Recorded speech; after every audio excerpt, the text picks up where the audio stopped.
దేవా, పూర్వకాలమున మా పితరులు దినములలో నీవు చేసిన పనిని గురించి మేము చెవులారా వినుచున్నాము.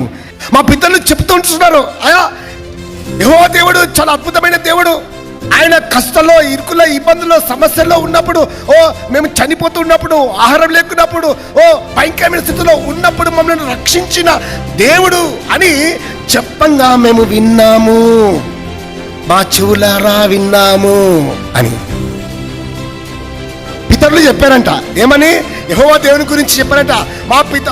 మా యెహోవా దేవుడు మేము ఐగుప్తు నుంచి అరణ్యం నుంచి వస్తూ ఉన్నప్పుడు ఎన్నో అద్భుతాలు జరిగించినాడు, ఎన్నో సూచక క్రియలు జరిగించినాడు. లిటరల్గా వాళ్ళు చూసినట్లే అట్లా పిల్లలకు బోధించినారంట,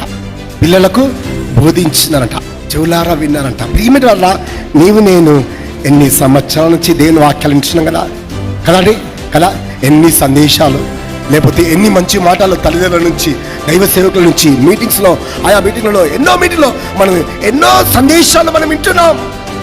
పూర్వకాలంలో ఇక్కడ దేవుడు చేస్తున్న మేలు, లేకపోతే మన కుటుంబాలలో మనని మంచివన్నీ మనం వింటూ ఉంటున్నాం. కానీ మన వినికిడి ఎక్కడ?